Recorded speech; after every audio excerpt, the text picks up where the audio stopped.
আমাদের গাইবান্ধা থানার সদর থানার সাবেক তদন্ত কর্মকর্তা ওয়াহিদুল ইসলাম। ফরিদপুরের সালথা উপজেলায় এক পুলিশ কর্মকর্তাকে ঘিরে চাঞ্চল্যকর এক ঘটনার সৃষ্টি হয়েছে। মাদক মামলার এক আসামিকে ধরতে গিয়ে তার বাড়িতে প্রবেশ করা এক সহকারী উপপরিদর্শক স্থানীয়দের হাতে আটক ও গণপিটুনির শিকার হয়েছেন। তবে ঘটনাটি শুধু আইন প্রয়োগের মধ্যেই সীমাবদ্ধ থাকেনি, এর সঙ্গে জড়িয়ে পড়েছে পরকীয়ার অভিযোগ, যা পুরো ঘটনাকে আরো বিতর্কিত করে তুলেছে। ঘটনাটি ঘটে গভীর রাতে উপজেলার রামকান্তপুর ইউনিয়নের বলি ভদ্রদিয়া গ্রামে। আহত পুলিশ কর্মকর্তা মোহাম্মদ ইমরান হাসান সালথা থানায় কর্মরত এবং সংশ্লিষ্ট ইউনিয়নের সহকারী বিট কর্মকর্তা হিসেবে দায়িত্ব পালন করছিলেন। স্থানীয় সূত্রে জানা যায়, দিনগত রাত প্রায় 3টার দিকে ইমরান হাসান ওই এলাকার এক মাদক মামলার আসামি মেহেদী হাসানের বাড়িতে প্রবেশ করেন। এ সময় তিনি পুলিশের পোশাকে ছিলেন না, বরং সাধারণ প্যান্ট ও টি শার্ট পরিহিত অবস্থায় ছিলেন। বাড়ির ভিতরে প্রবেশের কিছুক্ষণের মধ্যেই স্থানীয়রা তাকে সন্দেহজনক অবস্থায় আটক করে। এ সময় উপস্থিত উত্তেজিত জনতা তাকে মারধর শুরু করে। প্রত্যক্ষদর্শীদের বর্ণনা অনুযায়ী ইমরান হাসানকে মারধরের সময় তার মাথা কাপড় দিয়ে বাঁধা ছিল এবং মুখে রক্তের দাগ দেখা যায়। আজকে মনে করেন এই সবাই মিলে এনাকে ধরছে। ঘটনার একটি ভিডিও সামাজিক যোগাযোগ মাধ্যমে ছড়িয়ে পড়েছে, যা ইতিমধ্যে ব্যাপক আলোচনার জন্ম দিয়েছে। ভিডিওতে দেখা যায়, মারধরের শিকার অবস্থায় ওই পুলিশ কর্মকর্তা বারবার বলছেন, তুই আমার ভাই না, মারিস কেন, যা পরিস্থিতির উত্তেজনা আরো বাড়িয়ে তোলে। ভিডিও ধারণকারী এক ব্যক্তি দাবি করেন, ইমরানের পকেট থেকে কিছু নিষিদ্ধ সামগ্রীর প্যাকেট পাওয়া গেছে, যদিও এ দাবির সত্যতা স্বাধীনভাবে যাচাই করা সম্ভব হয়নি। ঘটনার পরপরই সালথা থানার একটি টিম ঘটনাস্থলে পৌঁছে আহত অবস্থায় ইমরান হাসানকে উদ্ধার করে। পরে তাকে ফরিদপুর মেডিকেল কলেজ হাসপাতালে ভর্তি করা হয়। বর্তমানে তার শারীরিক অবস্থা সম্পর্কে বিস্তারিত তথ্য পাওয়া যায়নি, তবে তিনি চিকিৎসাধীন রয়েছেন বলে জানা গেছে। এই ঘটনার পিছনে ভিন্ন ভিন্ন দাবি উঠে এসেছে। পুলিশের পক্ষ থেকে প্রাথমিকভাবে বলা হয়েছে, ইমরান হাসান একটি মাদক মামলার আসামিকে ধরতে ওই বাড়িতে গিয়েছিলেন, কিন্তু আসামির পরিবারের দাবি সম্পূর্ণ ভিন্ন। তাদের অভিযোগ, এটি কোনো অভিযান ছিল না, বরং ইমরান হাসানের সঙ্গে আসামির স্ত্রীর অনৈতিক সম্পর্ক ছিল এবং সেই সূত্রেই তিনি গভীর রাতে ওই বাড়িতে যান। স্থানীয়দের মতে, মেহেদী হাসান নামে ওই যুবকের বিরুদ্ধে সালথা ও পার্শ্ববর্তী বোয়ালমারী থানায় মাদকদ্রব্য নিয়ন্ত্রণ আইনে মামলা রয়েছে। সেই মামলার সূত্র ধরে দীর্ঘদিন ধরে ইমরান হাসানের ওই বাড়িতে যাতায়াত ছিল। এই ঘনিষ্ঠতার সুযোগে আসামির স্ত্রীর সঙ্গে তার ব্যক্তিগত সম্পর্ক গড়ে ওঠে বলে এলাকাবাসীর ধারণা। একজন স্থানীয় বাসিন্দা নাম প্রকাশ না করার শর্তে বলেন, পুলিশ কর্মকর্তা হিসেবে তিনি প্রায় ওই বাড়িতে আসতেন। প্রথমে আমরা ভেবেছিলাম এটা দায়িত্বের অংশ, কিন্তু পরে বিষয়টা সন্দেহজনক মনে হতে থাকে। শেষ পর্যন্ত যেটা ঘটেছে সেটা খুবই লজ্জাজনক। ঘটনার পর এলাকায় উত্তেজনা ছড়িয়ে পড়ে। অনেকেই পুলিশের ভূমিকা নিয়ে প্রশ্ন তুলেছেন। একজন দায়িত্বপ্রাপ্ত আইনশৃঙ্খলা বাহিনীর সদস্য যদি ব্যক্তিগত সম্পর্কের কারণে কোনো আসামির বাড়িতে যান, তাহলে তা শুধু নৈতিকতার প্রশ্নই নয়, বরং আইনি দিক থেকেও গুরুতর অপরাধ হতে পারে বলে মত দিয়েছেন সচেতন মহল। অন্যদিকে পুলিশের একটি সূত্র জানায়, পুরো ঘটনাটির তদন্ত করে দেখা হচ্ছে। প্রকৃত ঘটনা উদ্ঘাটনে প্রয়োজনীয় ব্যবস্থা নেওয়া হবে। যদি সংশ্লিষ্ট কর্মকর্তার বিরুদ্ধে অভিযোগ প্রমাণিত হয়, তাহলে তার বিরুদ্ধে বিভাগীয় ব্যবস্থা নেওয়া হতে পারে।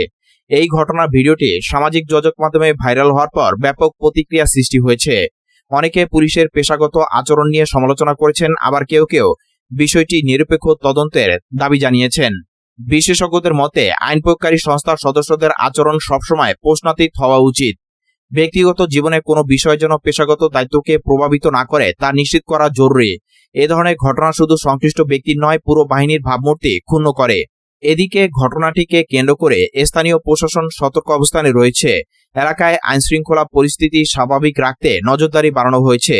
পরিস্থিতি যাতে আরও অবনতি না ঘটে, সেজন্য প্রশাসনের পক্ষ থেকে সবাইকে সংযত থাকার আহ্বান জানানো হয়েছে। পুরো ঘটনার সত্যতা নিরূপণে তদন্ত শেষ না হওয়া পর্যন্ত নিশ্চিত করে কিছু বলা না গেলেও এটি স্পষ্ট যে ঘটনাটি স্থানীয়ভাবে যেমন আলোড়ন সৃষ্টি করেছে, তেমনি জাতীয় পর্যায়েও আলোচনা জন্ম দিয়েছে। আইনশৃঙ্খলা রক্ষাকারী বাহিনীর সদস্যদের প্রতি সাধারণ মানুষের আস্থা বজায় রাখতে হলে এ ধরনের অভিযোগের সুষ্ঠু ও স্বচ্ছ তদন্ত অত্যন্ত জরুরি। একই সঙ্গে দোষী প্রমাণিত হলে যথাযথ শাস্তির ব্যবস্থা নেওয়াও সমান গুরুত্বপূর্ণ। বর্তমানে সবাই অপেক্ষা করছে তদন্তের ফলাফলের দিকে। এই ঘটনার পিছনে প্রকৃত সত্য কি, সেটি এখন সবচেয়ে বড় প্রশ্ন। ঘটনার কেন্দ্রবিন্দুতে রয়েছেন সালথা থানার সহকারী এসআই মোহাম্মদ ইমরান হাসান। পুলিশের ভাষ্য অনুযায়ী তিনি একটি মাদক মামলার আসামিকে ধরতে ওই বাড়িতে গিয়েছিলেন, কিন্তু স্থানীয়দের দাবি এটি কোনো নিয়মিত অভিযান ছিল না, বরং এর পেছনে ছিল ব্যক্তিগত সম্পর্কের জটিলতা। আইনশৃঙ্খলা বাহিনীর জন্য রাতের অভিযান অস্বাভাবিক কিছু নয়, বিশেষ করে যখন তা মাদক সংক্রান্ত মামলার সঙ্গে যুক্ত। কিন্তু প্রশ্ন উঠছে, কেন একজন এএসআই একা সাধারণ পোশাকে কোনো স্পষ্ট টিম বা পূর্ব ঘোষণা ছাড়া একটি বাড়িতে প্রবেশ করবেন? পুলিশের নিয়ম অনুযায়ী ঝুঁকিপূর্ণ অভিযানে সাধারণত একাধিক সদস্য অংশ নেন এবং যথাযথ প্রস্তুতি নেওয়া হয়। কিন্তু এই ক্ষেত্রে স্থানীয়রা বলছেন, ইমরান হাসানকে একাই বাড়িতে ঢুকতে দেখা গেছে। তার পরনে ছিল প্যান্ট ও টি শার্ট, যা আরও সন্দেহের জন্ম দিয়েছে। একজন প্রত্যক্ষদর্শী জানান, আমরা কোনো পুলিশি অভিযান মনে করিনি। যদি অভিযান হতো তাহলে তো আরো পুলিশ থাকতো, গাড়ি থাকতো, শব্দ হতো, কিন্তু তিনি একা চুপচাপ ঢুকেছেন। স্থানীয়দের একটি বড় অংশের দাবি, মাদক মামলার আসামি মেহেদী হাসানের বাড়িতে ইমরান হাসানের নিয়মিত যাতায়াত ছিল। প্রথম দিকে বিষয়টি দায়িত্বের অংশ হিসেবে দেখা হলেও সময়ের সঙ্গে সঙ্গে তা ব্যক্তিগত সম্পর্কের দিকে গড়িয়েছে বলে অভিযোগ উঠেছে। মেহেদী হাসানের পরিবারের দাবি, এটি কোনো অভিযান নয়, আমাদের পরিবারে এক নারীর সঙ্গে তার অনৈতিক সম্পর্ক ছিল, সেই কারণেই তিনি রাতে গোপনে বাড়িতে আসতেন। তবে এই অভিযোগ এখনো প্রমাণিত হয়নি। সংশ্লিষ্ট নারী বা পরিবারের পক্ষ থেকে আনুষ্ঠানিক কোনো লিখিত অভিযোগ পাওয়া যায়নি, ফলে বিষয়টি এখনো অভিযোগ ও পাল্টা অভিযোগের মধ্যেই সীমাবদ্ধ। ঘটনার একটি ভিডিও সামাজিক যোগাযোগ মাধ্যমে ছড়িয়ে পড়েছে, যা পুরো ঘটনার মোড় ঘুরিয়ে দিয়েছে। ভিডিওতে দেখা যায় ইমরান হাসান মারধরের শিকার, মাথা কাপড় দিয়ে বাঁধা, মুখে রক্তের দাগ। তিনি বারবার অনুনয় বিনয় করছেন, যা পরিস্থিতির ভয়াবহতা তুলে ধরে। ভিডিও ধারণকারী ব্যক্তি দাবি করেন তার কাছ থেকে নিষিদ্ধ সামগ্রী উদ্ধার করা হয়েছে, তবে ভিডিওতে সেই সামগ্রিক স্পষ্ট প্রমাণ পাওয়া যায় না। বিশেষজ্ঞদের মতে, সামাজিক যোগাযোগ মাধ্যমে ছড়ানো ভিডিও অনেক সময় আংশিক সত্য তুলে ধরে, যা বিভ্রান্তির কারণ হতে পারে। যে অভিযোগই থাকুক না কেন, একজন পুলিশ কর্মকর্তাকে গণপিটুনি দেওয়া নিঃসন্দেহে আইন নিজের হাতে তুলে নেওয়ার শামিল। এই ঘটনা স্থানীয়দের মধ্যে ক্ষোভ ও হতাশার বহিঃপ্রকাশ হলেও তা আইনের দৃষ্টিতে গ্রহণযোগ্য নয়। আইন বিশেষজ্ঞদের মতে, যদি কোনো অপরাধ হয়ে থাকে তার বিচার আদালতে হবে, কিন্তু গণপিটুনি দিলে তা নতুন অপরাধ সৃষ্টি করে এবং মূল ঘটনাকে আড়াল করে দেয়। সালথা থানার পক্ষ থেকে জানানো হয়েছে, ঘটনাটি গুরুত্ব সহকারে দেখা হচ্ছে। একটি অভ্যন্তরীণ তদন্ত কমিটি গঠন করা হতে পারে, যা ইমরান হাসানের আচরণ, দায়িত্ব পালন এবং অভিযোগের সত্যতা যাচাই করবে। পুলিশের এক কর্মকর্তা নাম প্রকাশ না করার শর্তে বলেন, যদি প্রমাণিত হয় যে তিনি দায়িত্বের অপব্যবহার করেছেন, তাহলে বিভাগীয় ব্যবস্থা নেওয়া হবে। আবার যদি দেখা যায় তিনি সত্যিই অভিযানী ছিলেন, তাহলে বিষয়টি ভিন্নভাবে বিবেচনা করা হবে। এ ধরনের ঘটনা শুধু একজন ব্যক্তির নয়, পুরো আইনশৃঙ্খলা বাহিনীর ভাবমূর্তির উপর প্রভাব ফেলে। সাধারণ মানুষের মধ্যে আস্থার সংকট তৈরি হতে পারে, যা দীর্ঘমেয়াদে আইন প্রয়োগে বাধা সৃষ্টি করে। একজন সমাজ বিশ্লেষক বলেন, যখন একজন দায়িত্বশীল কর্মকর্তা বিতর্কে জড়িয়ে পড়েন, তখন তা পুরো ব্যবস্থার উপর প্রশ্ন তোলে।